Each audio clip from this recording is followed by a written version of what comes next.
कक्षा 11 के प्रिय छात्रों नमस्कार। मैं डॉक्टर विद्यानिधि आचार्य आज आपके सामने तीसरे भाग को लेकर आया हूं, स में प्रियो का भाग नंबर ग।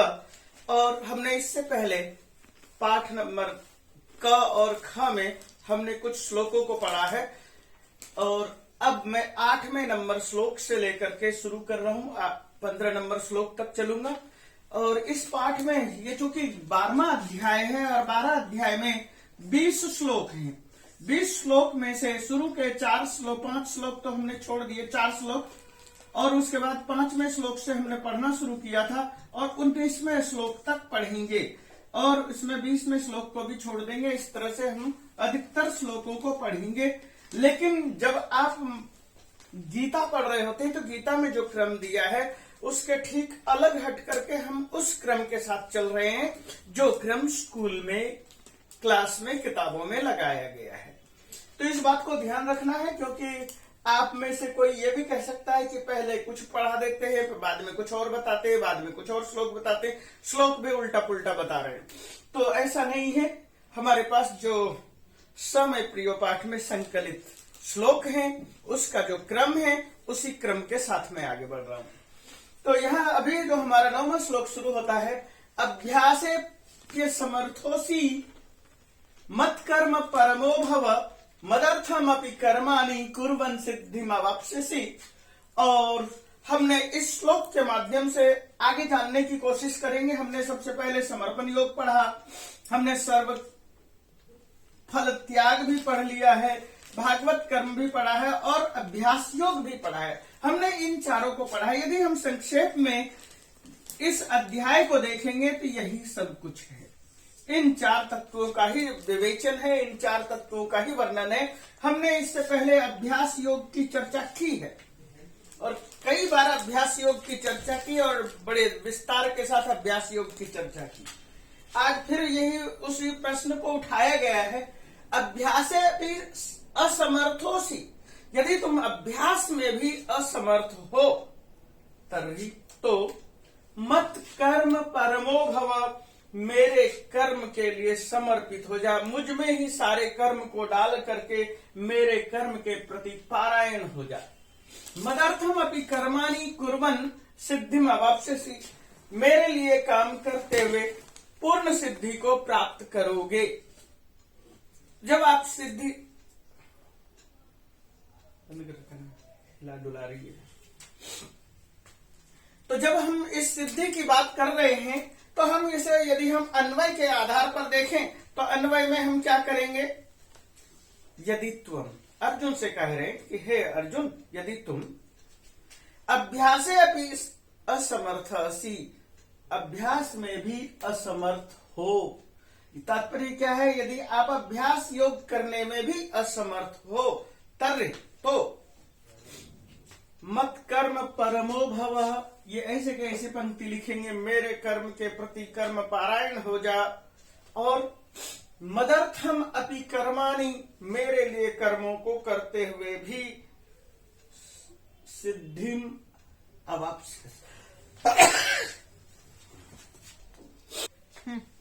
तो इसका अर्थ आपको मैंने केवल सिंपल अर्थ तो बता दिया है कि यदि तू मेरा कर्म करता है तो भी आपको सिद्धि मिलेगी और कर्म करने के बाद तुम उस चीज को मेरे प्रति छोड़ दो। और जब हम इस बात को लेकर के कहेंगे तो हमारे सामने अब कुछ शब्द आते हैं, कुछ विशेष बातें आती हैं। वो क्या चीज विशेष बातें हैं? वो ये है, उस चीज को यहाँ पर देखते हैं। अभ्यास है, हम बार बार इस अभ्यास की कई बार चर्चा कर चुके हैं। मेरे कर्म के लिए तुम्हें अभ्यास करना है, मत कर्म के लिए अभ्यास करना है। और इस अभ्यास के लिए आपको क्या करना चाहिए? तो ये जो हमने अभ्यास की चर्चा की है, ये अभ्यास है कहाँ? तो हम ये कह सकते हैं 12वें अध्याय के 9वें श्लोक में था ये अभ्यास। वो क्या था? और अभ्यास योगेन ततो माम इच्छ आप तुम धनंजय, ये पंक्ति थी। जब हमने इस बात को कहा कि अभ्यास योग इस तरह से था तो इसका मतलब क्या है कि यदि हम किसी लक्ष्य को प्राप्त करना चाहते हैं तो उसमें चित्त को लगाना अभ्यास योग है। चित्त को लगाना है, चित्त के साथ समता का भी ध्यान रखना है, क्योंकि समत्वम योग उच्यते, ये बात बार बार आती रहेगी कि समत्व को योग कहते हैं। तो समत्व को चित्त के साथ समत्व को जोड़ना पड़ेगा।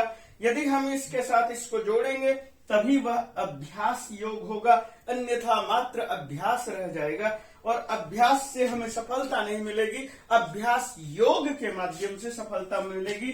चित्त को और समता को, इन दोनों को मिलाना है। इसके साथ हम क्या करेंगे, भगवत प्राप्ति के लिए भगवत आज्ञा के अनुसार, यानी भगवान की प्राप्ति करना है तो उनकी जो आज्ञा है उसी के अनुसार ही, उन्हीं के नियमों को, उन्हीं के कर्मों को हमें करना है।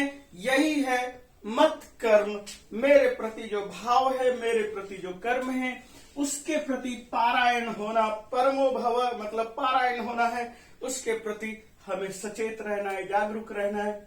और जब हम इस बात के साथ चलेंगे तो वे क्या करेंगे, मदर्थम, मेरे लिए, अपि कर्माणि कुर्वन्, मेरे लिए कर्मों को करते हुए।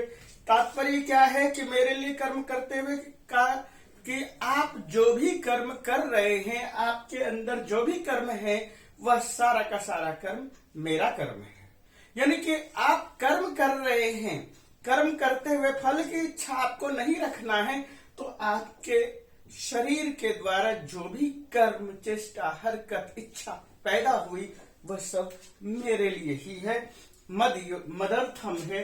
वो सारे के सारे कर्म जब मदर्थ होगा तो इन सब चीजों को करते हुए आपके अंदर निष्काम कर्म की भावना बनी रहेगी, सकामता नहीं आएगी, और इसके बाद सिद्धिम अवाप्स्यसि, सिद्धि को प्राप्त करोगे। यही जो है आपके को सिद्धि के रास्ते की तरफ ले जाने का रास्ता है। इससे आप सिद्धि प्राप्त करेंगे। वे जो 8 सिद्धियां होती हैं, उन चीजों को प्राप्त करेंगे। तो इस चीज के लिए आपको एक बात और ध्यान रखना है, मन बुद्धि को समर्पण करना। मन बुद्धि के अर्पण के साथ साथ कर्म करते रहना है, तभी सिद्धि मिलेगी। इसलिए चित्त और समता का प्रयोग किया है। और इसके साथ ही आपको यह भी ध्यान रखना है, भक्त की जो है अपनी जितनी भी क्रियाएं हैं, वह सारी क्रिया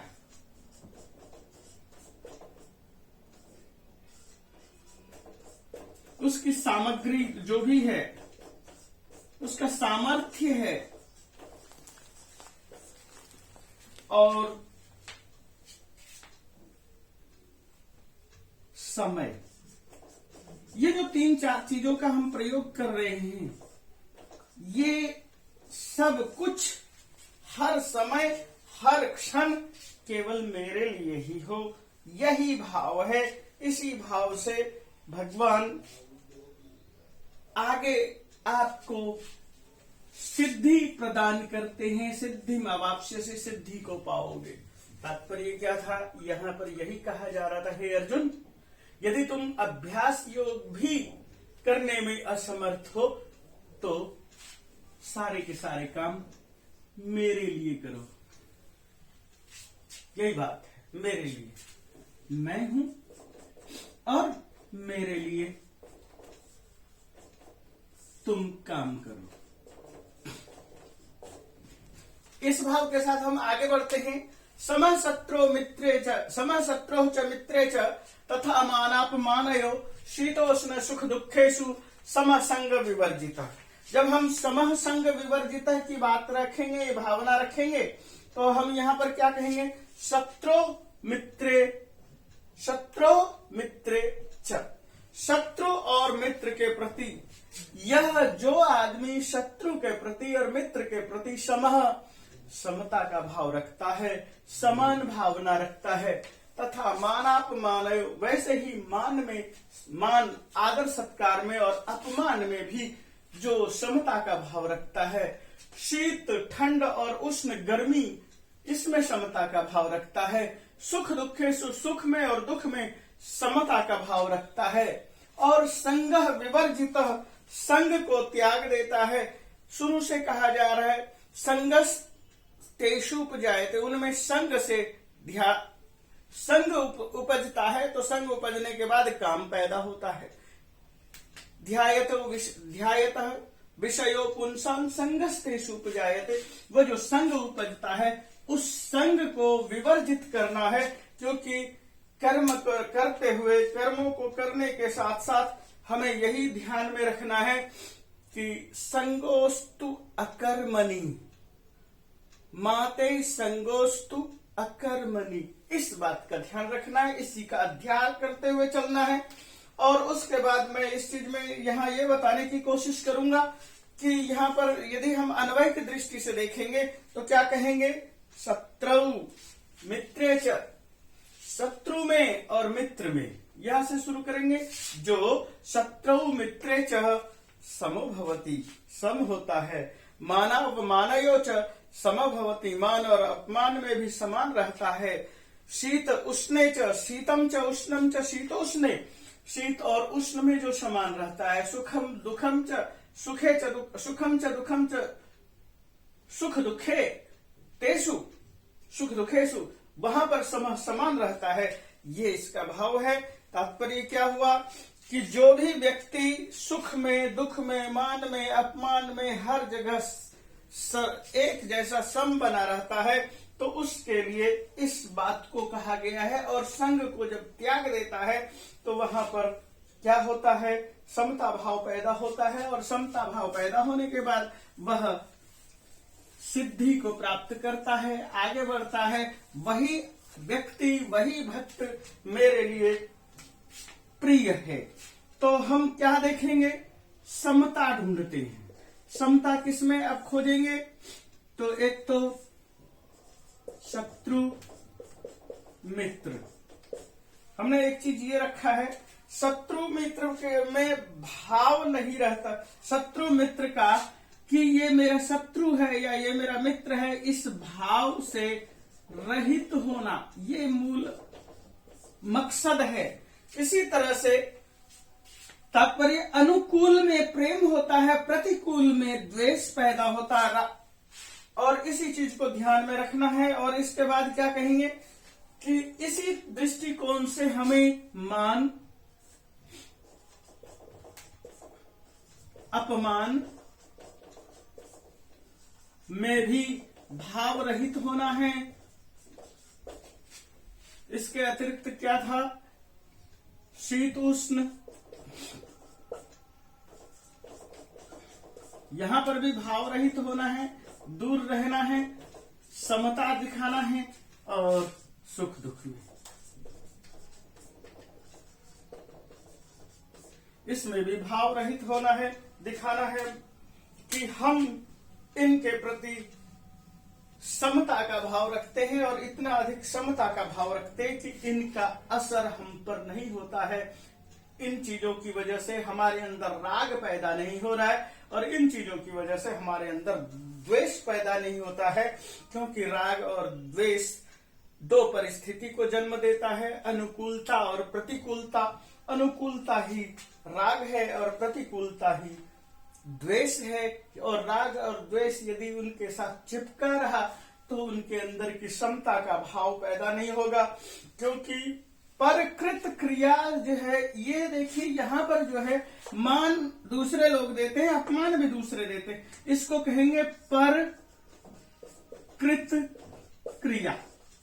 ये दूसरों के द्वारा क्रिया है, ये हमारे अंदर की है। ये भी जो है ये दैवी क्रिया, दैविक आध्यात्मिक अधिभौतिक भौतिक क्रिया है। ये जो है सर्दी ज्यादा होना, गर्मी ज्यादा होना भौतिक क्रिया है। और सुख दुख हमारे अपने अंदर की क्रिया है। इनके अंदर जो ममता रहित हो जाता है, ममता का भाव समाप्त कर लेता है और दया का भाव दिखाता है, उसी चीज को लेकर के हम आगे बढ़ते हैं। तो हमने जो इन चीजों को देखा, तो इसको एक दृष्टिकोण इस दृष्टि से भी डाल लें, वह ये है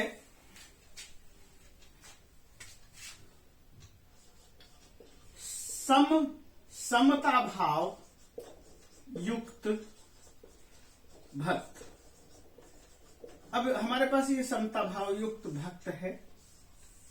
अब हमारे पास इसमें क्या होगा, जो हमने पहले कहा कि शत्रु मित्र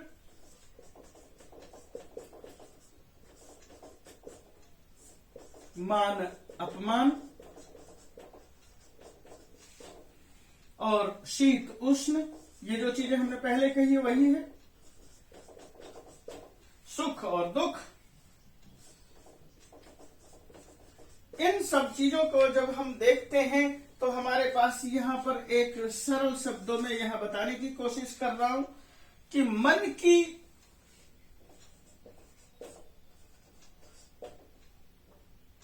बुद्धि की शरीर की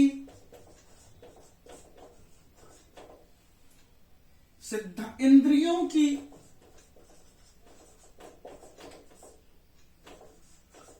और सिद्धांतों की,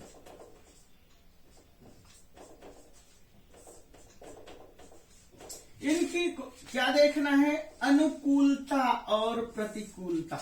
यदि मैं इसको इधर लिख देता हूं, इस चीज को यहां पर लिख ले, तो इन्हीं सब चीजों की क्या करना है, हमें अनुकूलता प्रतिकूलता देखना है। एक रखना है अनुकूलता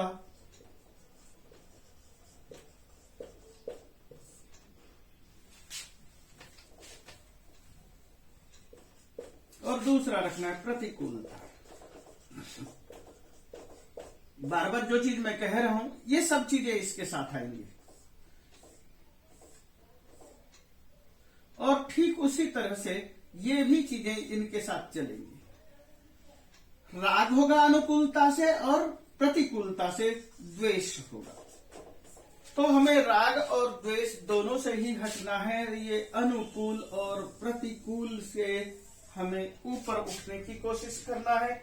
यदि हम इस अनुकूल और प्रतिकूल से ऊपर उठने की कोशिश नहीं करेंगे तो हमारे पास वह भाव नहीं आएगा। योगस्थ कुरु कर्माणि संगम त्यक्त्वा, धनंजय संग को त्यागना है। संग विवर्जिता का भाव आया है। संग का भाव जब दूर हो जाएगा, हम अनुकूल और प्रतिकूल परिस्थिति में, राग और द्वेष में, हम इन चीजों से जब ऊपर को उठ जाएंगे तो हमारे पास एक भाव आना चाहिए। वह भाव क्या होगा कि भक्त के अंदर एक ही तरह का भाव पैदा होगा और वह भाव होगा समता का। जब भाव पैदा होगा तो वह होगा, जैसे कि आप देखते हैं गीता के अंदर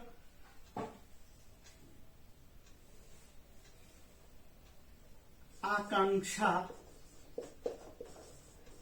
ये जो होता है योगी के अंदर जो आकांक्षी वृत्ति होती है वह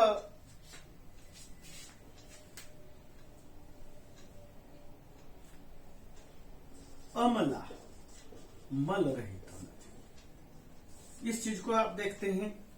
इसके अतिरिक्त श्रद्धया परयापेतः, इसमें देखते हैं। और उसके बाद ओम तत्सदिति, ये जो आप देखते हैं ये सारे के सारे 18वें अध्याय के अंश हैं। ये है 18 और श्लोक नंबर 4, ये भी है 18 और श्लोक नंबर 17, और ये है 18 श्लोक नंबर 23। ये सारे के सारे सात्विक वृत्ति की तरफ ले जाते हैं। और जब आप सात्विक वृत्ति की तरफ जाएंगे तो आपके अंदर का जो है अमल, यानी आपके अंदर जो है फल, या अमला लिखा गया, अफला लिखना था।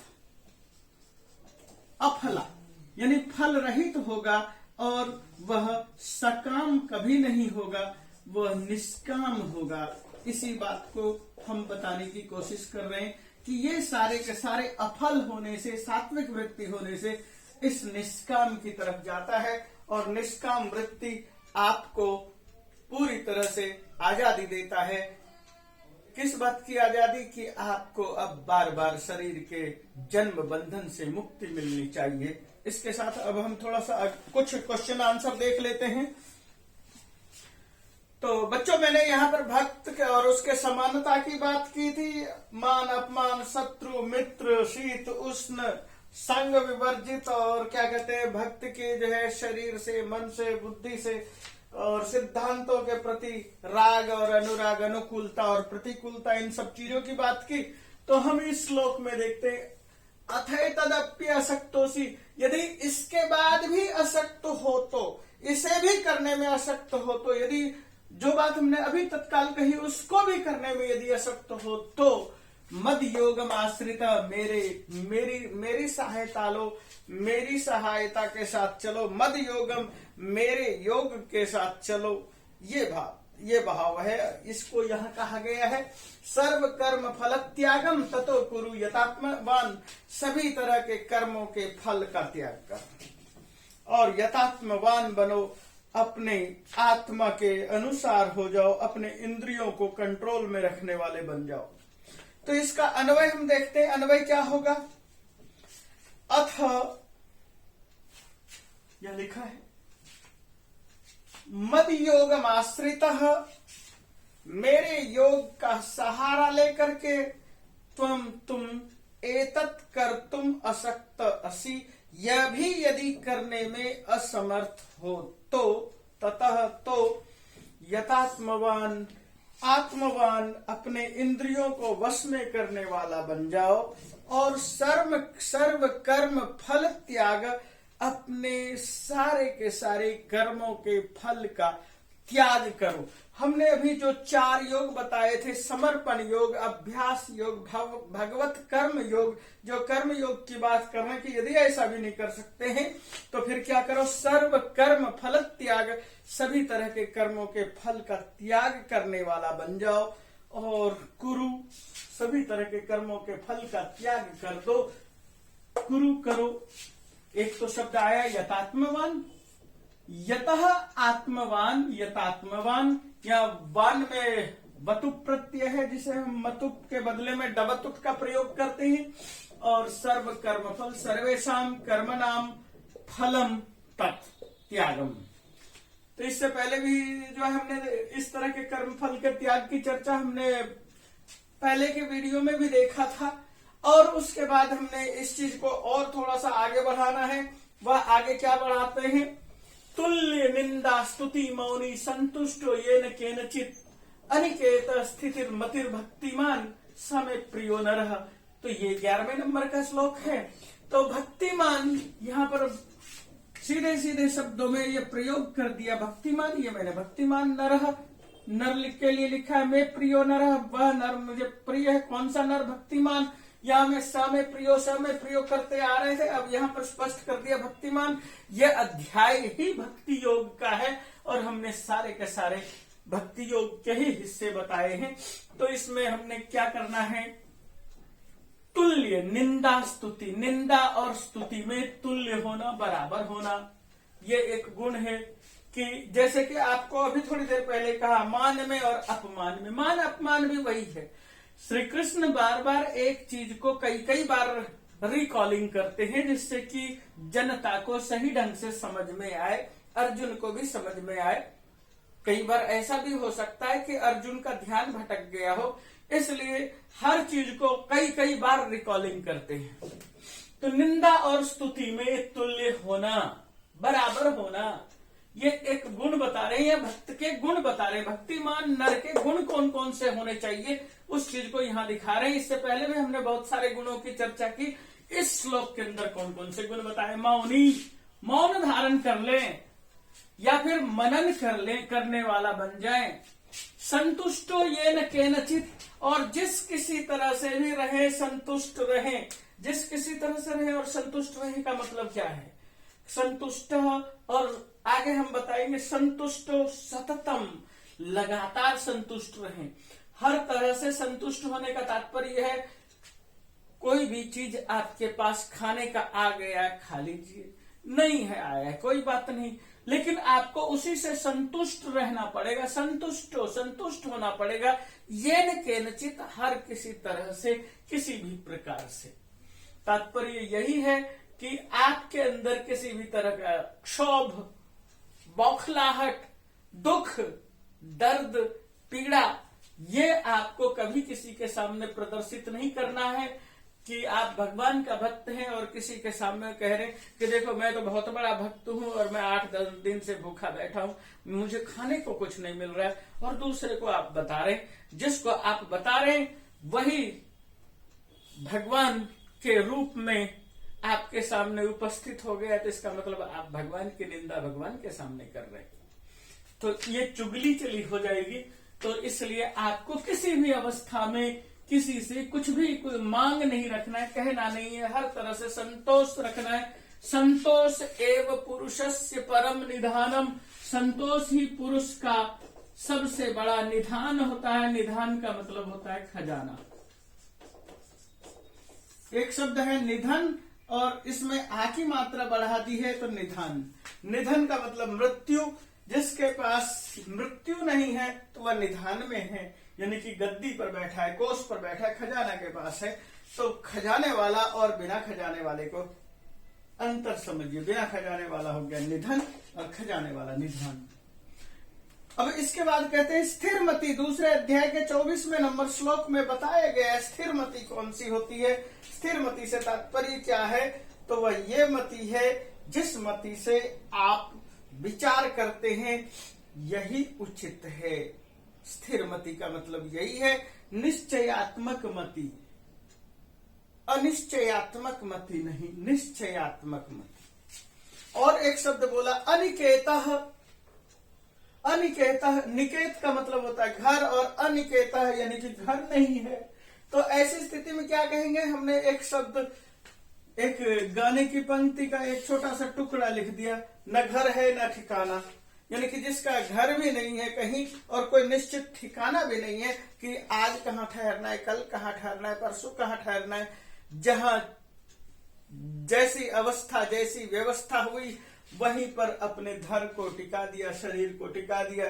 जिस जगह पर आपने अपने शरीर को रखा वही आपका घर, वही आपका आवास है। क्योंकि मूल जो शरीर है, शरीर भी आपकी आत्मा का ही घर है, और आप आत्मा के घर को लेकर जा रहे हैं। और इसमें भी यदि आपने कहना शुरू किया कि यहाँ तो बहुत गर्मी लगती है, तो इसका मतलब यह हो गया कि आपको अपने शरीर से ममता है, शरीर के प्रति आप जागरूक हैं, तो आप निर्मम नहीं हो पा रहे हैं। इसी भाव को लेकर के कहा गया है इस श्लोक में। तो केवल गुण गिनाए हैं, इसलिए मैंने इस चीज को यहाँ पर इस तरह से लिखा। और उसके बाद हम अगले श्लोक की तरफ बढ़ते हैं। तो अगले श्लोक की तरफ बढ़ने से पहले ये जो भक्तिमान शब्द था, भज धातु है, तीन प्रत्यय है और से बना भक्ति, और उसके बाद फिर मतुप प्रत्यय करके भक्तिमान बना देंगे। जैसे कि यहाँ पर मान बनाया है, यहाँ वान बनाया है, मतुप और डवतुप प्रत्यय का प्रयोग करते, कहीं पर हम मतुप प्रत्यय का प्रयोग करते और कहीं डवतुप प्रत्यय का प्रयोग करते। मतुप के बदले में डवतुप वार्तिक से होता है। तो मतुप और बतुप दोनों ही वाला अर्थ में है। यहाँ यथात्मवान था और यहाँ भक्तिमान है, दोनों ही वाला अर्थ में प्रयोग है। और इस चीज को अब हम अगले श्लोक की तरफ बढ़ते हैं। यो न हृष्यति न द्वेष्टि न शोचति न कांक्षति शुभाशुभ परित्यागी शक्तिमानीय समय प्रिय, भक्तिमानीय समय प्रिय।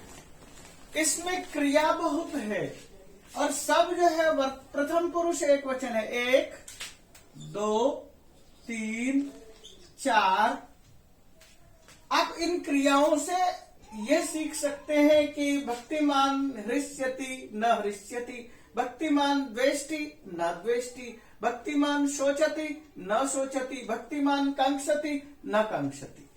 तो इनका अर्थ भी मैं बता देता हूं। हृष्यति का मतलब प्रसन्न होता है, खुश होता है, और द्वेष्टि का मतलब द्वेष करता है, शोचति का मतलब शोक करता है, कांक्षति मतलब कांक्षा करता है, शुभ का मतलब शास्त्रविद कर्म, अशुभ का मतलब निषिद्ध और काम्य कर्म, इन सब का परित्यागी, परित्याग करने वाला।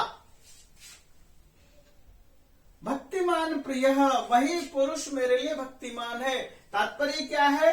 यो न हृष्यति, जो बिल्कुल भी प्रसन्न नहीं होता, न द्वेष्टि, न ही किसी के प्रति द्वेष रखता है, न शोचति, न ही शोक करता है, न कांक्षति, न ही आकांक्षा रखता है, और यह शुभ अशुभ परित्यागी, जो शुभ कर्म और अशुभ कर्म को भी त्यागने वाला है, स भक्तिमान में प्रिय, वही भक्तिमान मेरे लिए प्रिय है। इस तो हम इसको इस तरह से क्या कह सकते हैं? चार विकार होते हैं। वो कौन कौन से होते हैं? चार विकार। नंबर 1 राग, द्वेष, और 3 शुचि और उदासीन।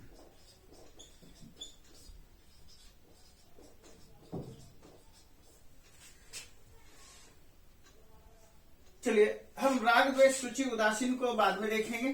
तो हमने इस श्लोक में इस चीज को देखा और इस चीज को समझने की कोशिश की, और ये श्लोक लगता है आपको सबको समझ में आ गया।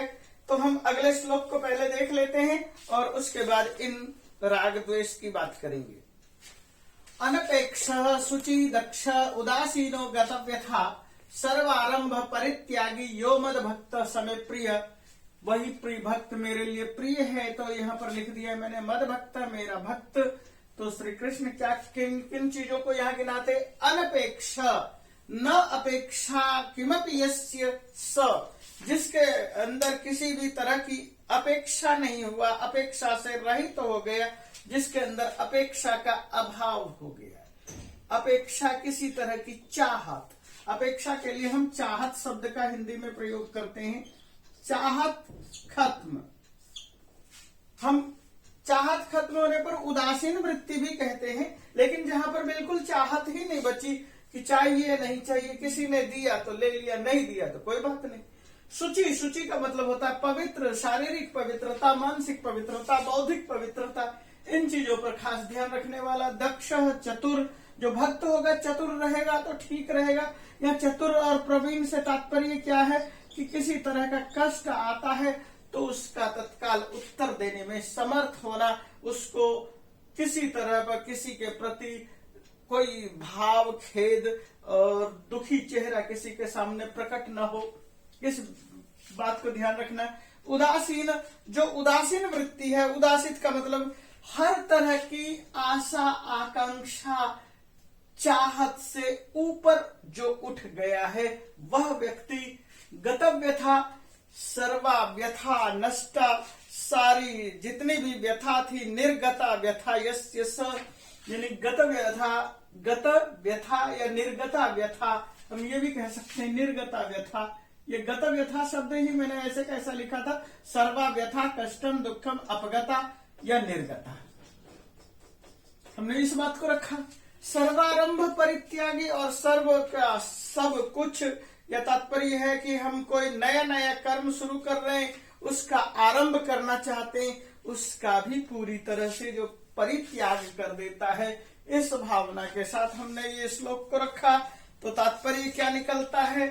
जो किसी अपेक्षा से रहित है, किसी पवित्र है, चतुर है, उदासीन है, व्यथा रहित है, और नए नए कर्मों को आरंभ करने से के लिए भी सर्वथा परित्याग का भाव रखता है, वही भक्त मुझे प्रिय है। और अगले श्लोक में आगे देखते हैं। संतुष्टो सततम योगी यथात्मा दृढ़ निश्चय मय्यार्पित मनोबुद्धि यो मद भक्त समय प्रिय। यहाँ पर भी मद भक्त शब्द का प्रयोग किया है, और यहाँ पर क्या चीज कहा है? हम यदि इसी मद भक्त को यहाँ पर लिखते हैं तो हमारे पास कुछ और गुण आते हैं।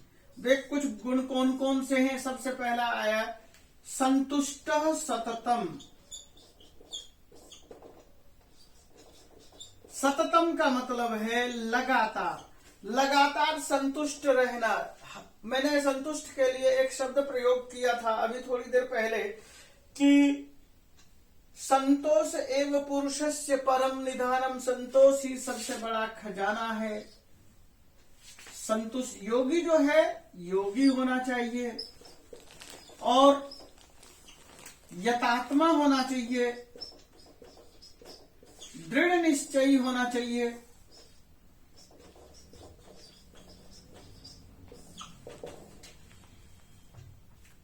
और मनोबुद्धि, मन और बुद्धि को, मन प्लस बुद्धि, अर्पण।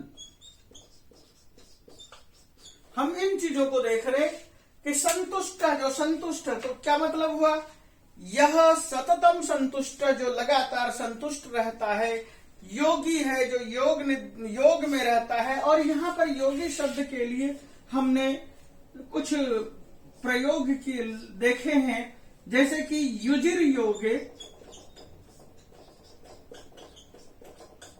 युज समाधौ,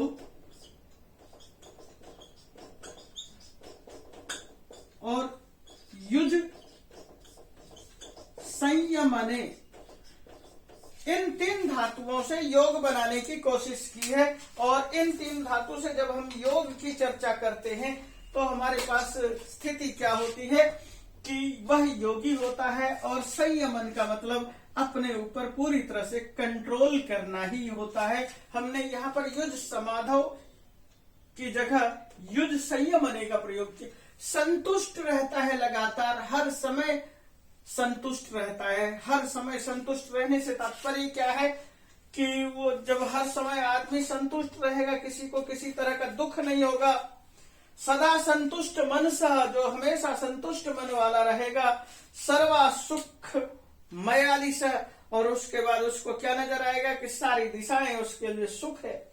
जिसके मन में संतोष होता है उसके लिए सर्वदा सुख ही सुख होता है, दुख नहीं होता। भगवान की प्राप्ति के लिए इस व्यक्ति को या भक्त को संतुष्ट रहना ही होगा। और संतुष्ट भी कैसा, सततम, निरंतर संतुष्ट रहना पड़ेगा।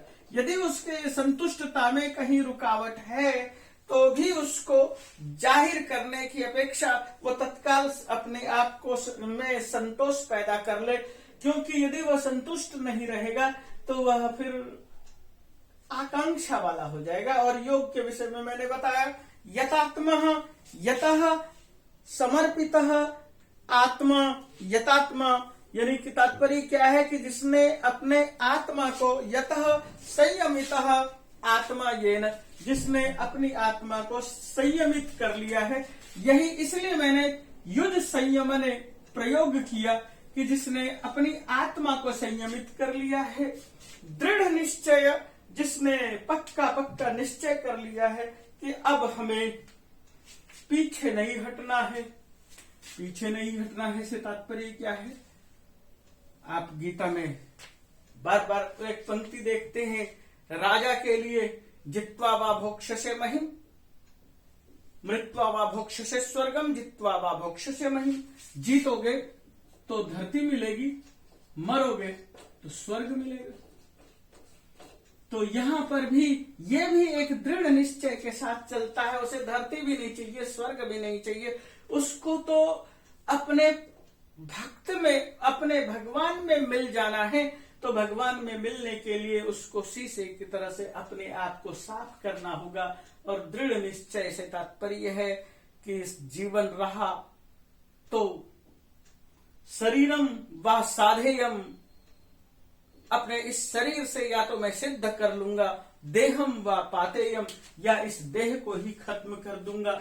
और इन सब चीजों को साधने के लिए मन बुद्धि अर्पणम, मन और बुद्धि का जो अर्पण कर देता है वह मद भक्त, वही मेरा भक्त है। स में प्रिय, वही मुझे प्रिय है। तो यहाँ पर जो मय्य अर्पित प्रयोग किया है कि जिसने मेरे लिए अर्पित कर दिया है, मेरे अंदर अर्पण का भावना रख दिया है। तो दृढ़ निश्चय में एक चीज ये भी रखेंगे ध्यान कि हम निश्चयात्मक बुद्धि का प्रयोग करेंगे। जब हमारे अंदर निश्चयात्मक बुद्धि होगी तभी ये भी भावना गूंजेगी, देहम वा पातेयम, या कार्यम वा साधेयम, कार्यम वा साधेयम। या तो हम कार्य को सिद्ध करेंगे या देह को त्याग देंगे, और इसके साथ मन और बुद्धि का भी साथ में प्रयोग किया। यही दृढ़ निश्चय है, दृढ़ भावना है। ये यथा माम प्रपद्यन्ते तास तथैव भजाम्यहम्। जो जिस भावना के साथ मुझे अर्पित करता है, मन बुद्धि को अर्पित, जहां कहा है कि जो जिस भावना के साथ मुझे मान करके चलता है, मैं उसके सामने उसी भावना के साथ उपस्थित होता हूं। तो मैं अब अगले श्लोक को देखता हूं। तेषाम अहम समुद्धरता मृत्यु संसार सागरात भवामि न चिरात पार्थ मयि आवेशित चेतसाम।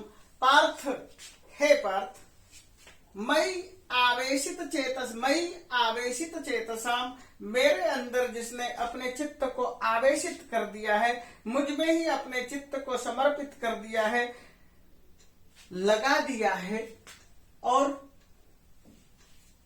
अहम मृत्यु संसार सागरात, मैं उसे मृत्यु के संसार सारूपी सागर से अचिरात, न चिरात, जल्दी ही, अहम तेषाम समुद्धरता, अहम उसे जल्दी ही भवामी, मुक्ति दिलाने के लिए तैयार हूं।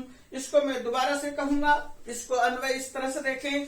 पार्थ, हे पार्थ, मयि आवेशित चेतसाम, तेषाम, जिसने मेरे अंदर चित्त को लगा दिया है, तेषाम, उनका, अहम मृत्यु संसार सागरात उद्धार न चिरात समुद्धरता अस्मि भवामी, मैं आवेशित जिसने मेरे अंदर कर दिया है अपने आप को, मैं उसका मृत्यु रूपी संसार के सागर से तत्काल बहुत जल्दी समुद्धरता भविष्यामि, समुद्धरता भवामि, मैं समुद्धरता हो जाऊंगा, उसका उद्धार करने वाला हो जाऊंगा। तो वह इस चीज को लेकर के चल रहा है। इसमें केवल निर्गुण के लिए एक श्लोक था जिसमें कष्ट तर शब्द का प्रयोग हुआ, बाकी सब जगह सगुण की ही बात कही गई है।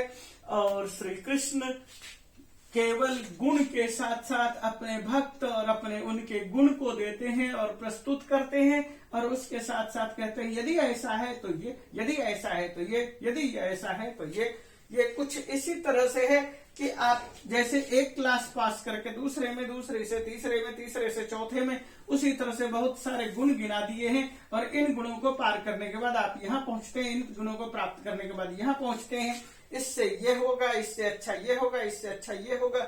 जैसे कि हमने एक श्लोक में ये भी देखा कि अभ्यास से अधिक ज्ञान, ज्ञान से अधिक ध्यान, ध्यान से अधिक सर्व कर्म फल त्याग, तो इस तरह से उससे अधिक शांति।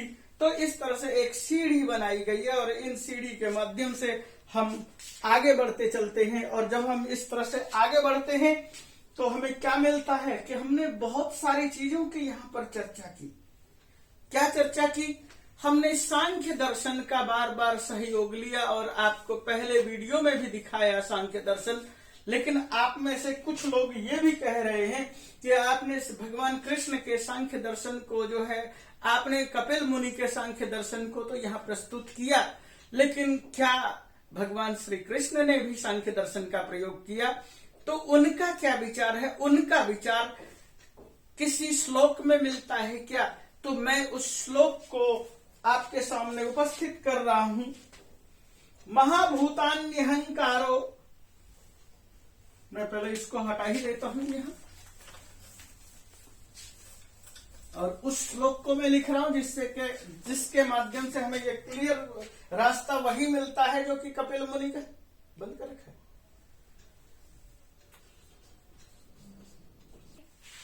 तो हमने यहाँ पर देखा क्या है कि हमने कहां से इन 5 तत्व, ये 24 तत्वों को लिया है। महाभूतान्यहंकारो बुद्धिर अव्यक्तमेव च इंद्रियाणि दशैकम च पंचेन्द्रिय गोचरा चेन्द्रिय गोचरा।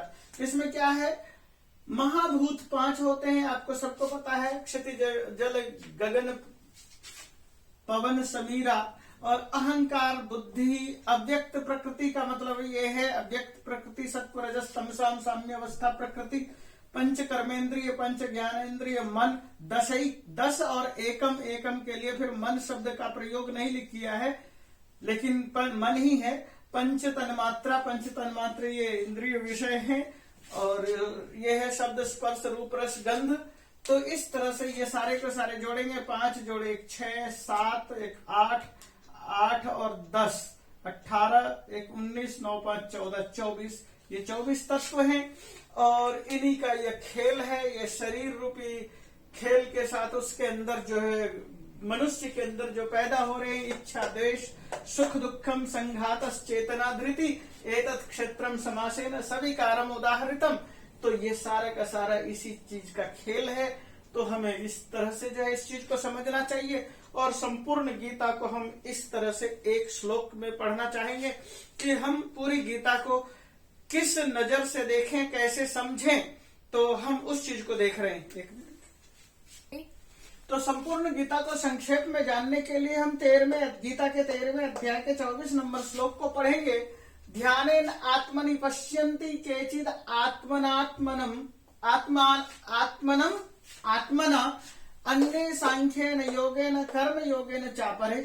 तो यहाँ पर यह बताने की कोशिश है हम परमात्मा के विषय में जानना चाहते हैं, जिसके लिए कि 11वां अध्याय पूरा का पूरा है और उससे पहले भी 7 से लेकर के 11 अध्याय तक यदि हम कहें तो ये कोई अनौचित्य की बात नहीं। 7वें अध्याय से लेकर 11वें अध्याय तक परमात्मा शब्द का प्रयोग हुआ है, अनादि शब्द का भी प्रयोग हुआ है। फिर भी मैंने अनादि शब्द 10वें अध्याय के 3रे में और 13वें अध्याय के 12वें में श्लोक में दिया हुआ है, उस चीज को मैंने लिखा है। तो इस श्लोक में क्या कहते हैं, ध्यान के लिए। तो ध्यान के लिए कहाँ प्रयोग किया है, 5वें अध्याय के 27 नंबर श्लोक से 28 नंबर श्लोक तक, 6ठे अध्याय में 10वें नंबर श्लोक से 28 नंबर श्लोक तक, 8वें अध्याय में 18 नंबर से 14 नंबर श्लोक तक हम कहते हैं कि ध्यान से ईश्वर को प्राप्त करेंगे। आत्मनात्मानम, हम अपनी आत्मा को, विवेक को जागृत करते हुए करेंगे। ये हमें मिलता है 13वें अध्याय के 12 नंबर श्लोक से 26 नंबर श्लोक तक। और योग हम कैसे लगाएंगे उस चीज को कहा गया है 6ठे अध्याय में 11 नंबर से 17 नंबर श्लोक तक।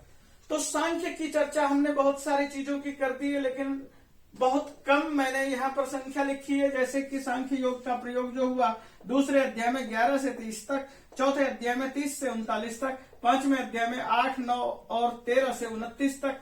हमने अभी भी 13वें अध्याय के भी कुछ श्लोक को लिया था, सांख्य तत्वों को गिनाते हुए उन सब चीजों को छोड़ दिया। योग तो है ही पूरा का पूरा, क्योंकि हमें परमात्मा तत्व को प्राप्त करना है, तो इसलिए गीता में सब जगह योग फैला हुआ है। लेकिन इन्होंने योग दर्शन का सीधा प्रयोग न करके 4थे अध्याय के पहले ही श्लोक में कहा कि मैंने ही विवस्वान को दिया था, विवस्वान ने मनु को दिया, मनु ने इक्ष्वाकु को दिया।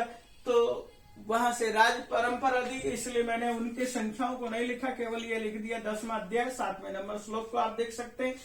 कर्म योग, तो ये सारा का सारा कर्म योग ही है, भक्ति योग, कर्म योग। हमने सारा भक्ति योग पढ़ा, तो यहाँ पर मैंने केवल कर्म योग के लिए श्लोक लिखा है। 2 अध्याय के 37 से 53 तक, 3रे अध्याय में 7वें नंबर से 19 नंबर श्लोक तक, 4थे अध्याय में 16 नंबर से 32 नंबर तक श्लोक। इन सब श्लोकों को यदि हम देखते हैं तो हमें उनका संक्षेपीकरण इस श्लोक में मिलता है कि हम गीता में क्या प्राप्त करें, क्या देखें, क्या जानें, क्या समझें। और इसी को ध्यान में रखते हुए इस अध्याय को और इस पाठ को मैं यहाँ पर विराम दे रहा हूँ। तो मुझे लगता है कि आपको बहुत कुछ समझ में आ गया है।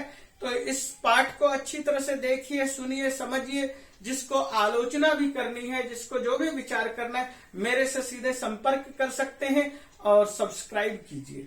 इसी के साथ धन्यवाद।